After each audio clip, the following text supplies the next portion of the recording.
Okay, so today we'll see about the abrasives and polishing agents that are commonly used in dentistry, especially in the prosthodontics. Okay, so what are abrasives and polishing agents? The finishing and polishing of restorative dental materials are important steps. Okay, so the removal of layer of any material, the surface layer, is termed as abrasion and polishing. Okay, if you are removing a thicker layer, then it's abrasion. While if you're removing a thinner layer or just correcting the scratches over a surface, then it's polishing. Okay. The techniques employed for this procedures are meant not only for removal of excess material, but also to smoothen the surfaces. Okay. If you're removing the excess material, it's abrasion. And if you're smoothing the rough surfaces, then it's polishing. So the finishing of dental restorations prior to their placement in the oral cavity has therefore three benefits. Okay, why do we do this polishing and abrasion to promote the oral hygiene? Okay, as much the smooth surface will be there of the prosthesis, the plaque accumulation will be less. Okay, enhance oral function. Okay, the patient won't feel much irritation if the surface is smooth, and to improve the aesthetics as well.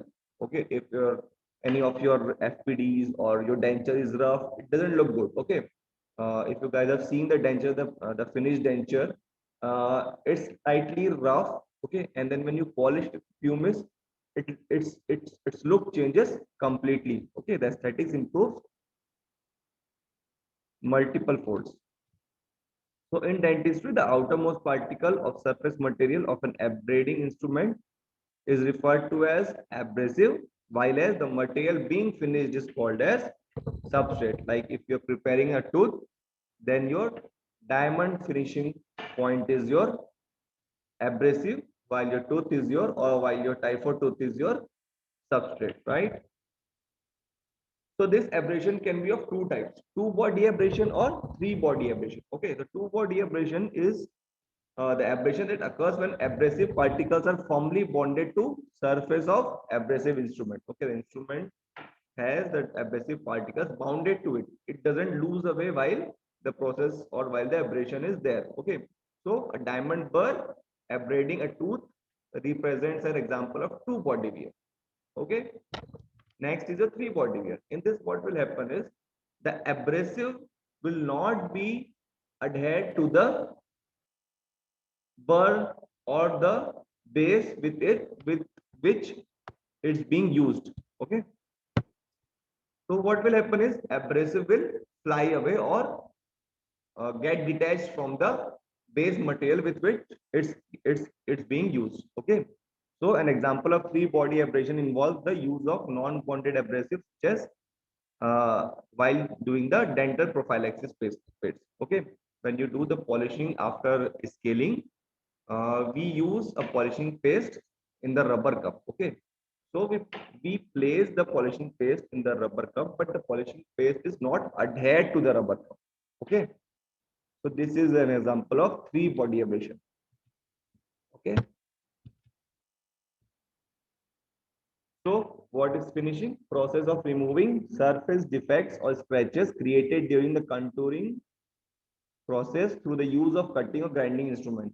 Okay, when you're using a cutting or a grinding instrument to remove all the surface defects, it is known as finishing.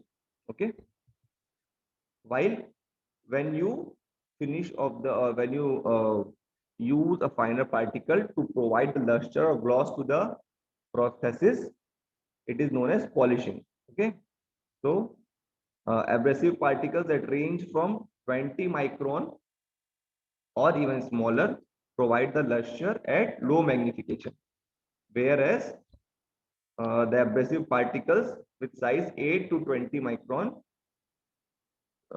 helps in finishing of the process. So there must be some desirable characteristics for an abrasive to be used. Okay, so how an abrasive should be? It should be irregular in shape. Okay, if a particle or if a mass of any body is irregular in shape, then it will have more sharp edges. and as many sharp edges a particle has, it is of it can be used more as a it can be of good abrasive. Okay, so it should be harder. The material which is being used as abrasive should be harder, at least harder than the material or the substrate on which it is being used. Okay, it should possess high impact strength. Okay, and abrasive point should always fracture then dull out. Okay, when you are using an abrasive over a substrate, it gets friction over that surface. Okay, the abrasive will get friction over that surface, and the two things can occur. Either the edges of the abrasive will get dulled or rounded off, or the abrasive will fracture. If the corners of this abrasive gets dulled or rounded off, then the efficiency of that abrasive will decrease. Okay, but if fractures, new corners or the new points will be created with which abrasive can again abrade the surface substrate. Sorry. Okay,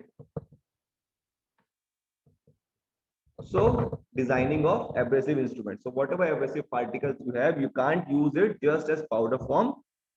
We incorporate these abrasives in different forms to make different abrasive instruments. Okay, so basically there are three types of abrasive instruments: abrasive grids, bonded abrasives, or coated abrasive discs and strips. Okay, so what are abrasive grids? Abrasive grids are derived from materials that have been crushed and passed through series of mesh spring to obtain different particle size. Okay, so this different based on the size of this different part on this particle size, these grids can be coarse, medium, or fine or super fine. Okay, next is your bonded abrasive. In this, what will happen is your abrasives will be bonded on a base. Okay, on any base material of any shape, and this is mainly done by four types: either by sintering the particles over the substance, or by vitreous bonding with the help of molten glass or ceramic, resin bonding, okay, or by rubber bonding. Mainly the silicon burrs you will see on which the particles are bonded. Then some discs or strips can also be coated. So the whatever instruments or whatever burrs we are making for abrasion, these have mainly three types of motion. Either it will be rotary, that is your burst, or planar, like as in disc, or reciprocal. Okay, reciprocal will be cyclic motions, to and fro motions. So what are the factors affecting rate of abrasion? Most importantly, size of abrasive particle. Larger the size of abrasive particle, greater will be its efficiency for the abrasion. Pressure of work against the abrasion. Okay, so how forcefully you are using the instrument over the substrate. Like if you are doing a tooth preparation for typho, if you are just lightly touching your typho tooth with your diamond finish point, then the abrasion won't be much. While if you apply more pressure towards the typho tooth, the abrasion will be more with the diamond point. Okay. Speed also, if the speed of the burr is more will be abrasion, but not the deeper. Okay. So deeper abrasion with any abrasive in one circular motion will be more when the rotary speed is less. Okay. So that the particle gets more time to abrade that particular substrate. Hardness of abrasive particles. Diamond is the hardest known material, so it will abrade any other material. Okay. So how much ever the hardness of your abrasive is, more will be the abrasion over the substrate. Okay. Shape of the abrasive particles. More sharp edges, more will be the efficiency of the abrasive.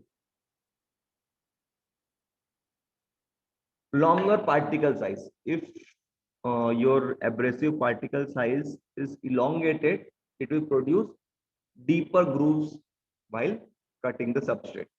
Okay. Pressure applied that we have already discussed. And the properties of material obviously being abraded. If you are abrading two substrates from a specific abrasive, the substrate which has less resistance to abrasion will abrade faster. Okay, so it will also depend upon the properties of substrate also. Types of abrasive was classified by Craig in 3 types: finishing abrasive, polishing abrasives, and cleaning abrasives. Finishing abrasives will have obviously more efficiency. Polishing abrasives will have slightly lesser efficiency than the finishing abrasive, so that it only removes the finer scratches to provide the luster, while the cleaning abrasives are very soft abrasives, just to remove the softer materials over enamel or any other substrate. Another scientist, Skinner, grouped the abrasives in 2 ways: either which were occurring naturally from the earth crust, or second was which was manufactured or man-made. Okay, natural abrasives or manufactured abrasives. So first is your Arson stone. It is a natural abrasive. It is a semi-translucent light gray siliceous sedimentary rock which is mined in Arkansas. Okay, it is a place where it is mined. It contains microcrystalline quartz, which is later fine grinded of the tooth enamel and metal alloys. Okay, used for grinding the tooth enamel and metal alloys. Next natural abrasive is your chalk, which is a mineral form of calcite, contains calcium carbonate and is used as mild abrasive paste to polish teeth enamel. Okay, gold foil and amalgams are also polished with it, but this restorative materials are now discontinued, or you can say used very less. Next is your corundum. It was a naturally occurring abrasive which has been now largely replaced by something known as alpha aluminum oxide. Okay, this is a manufactured abrasive, alpha aluminum oxide, which has the similar properties but the superior physical properties than the corundum. Diamond, it is a transparent colorless mineral composed of carbon. It is the hardest known material and can abrade any other material. Okay, that's why the diamond is termed as super abrasive. Okay, because of its ability to abrade any other known substance. Supplied as bonded abrasive in the rotary instruments. This is the most common form that you might have seen. Okay, some pastes are also there. So these are the diamond burrs or diamond points, you can say. Next is your emery. This is the abrasive, which is grayish black in color, and this is prepared and supplied in fine grain form. Okay, this can be coated on the abrasive disc to use as abrasive, generally used to finish the metal alloys. Garnet. Garnet is a collective term that includes several minerals which possess similar physical properties. Okay, examples are silicates of aluminium, cobalt, iron, magnesium, and manganese. Okay, these are generally dark red in color and are extremely hard, generally used to grind metal alloys and plastic materials. This is how abrasive discs or papers of garnet look like. Next is your pumice. This you might have used. Okay, you might have seen more commonly. It is produced from the volcanic activity. Okay, so what is pumice? Pumice is a extremely fine grinded volcanic rock. Okay, this is generally used to polish teeth enamel, gold foil, dental amalgam, or more commonly that you might have seen is acrylic resin. Okay, generally used to polish the dentures, acrylic dentures. Quartz, the particles are the quartz particles are pulverized to form sharp angular particles, which are useful in making coated discs. Okay, these are also generally used to finish the metal alloys. Sandpaper you might have seen. Okay, so sand, predominantly silica. The particles of silica is used as a paper or adhered over paper and is used as sandpaper. Tripoli, it is derived from a lightweight siliceous sedimentary rock, generally white, gray, pink, red, or yellow in color. Okay, used to finish the metal alloys. So under manufactured abrasive, we have most commonly used is your silicon carbide. Okay, these are manufactured in two forms. One is your green form and blue form. Both have generally similar properties, but the green variety is preferred because the efficiency of cutting is more than the blue variety. Aluminium oxide, we had already seen while we were reading the naturally occurring abrasives. Okay, so this is a synthetic abrasive that was manufactured, second synthetic abrasive. Okay, this form of alumina is much harder than its natural counterpart, that is corundum, because of its purity. Okay, so the form that it's supplied or manufactured is as white stones or pink stones. Okay,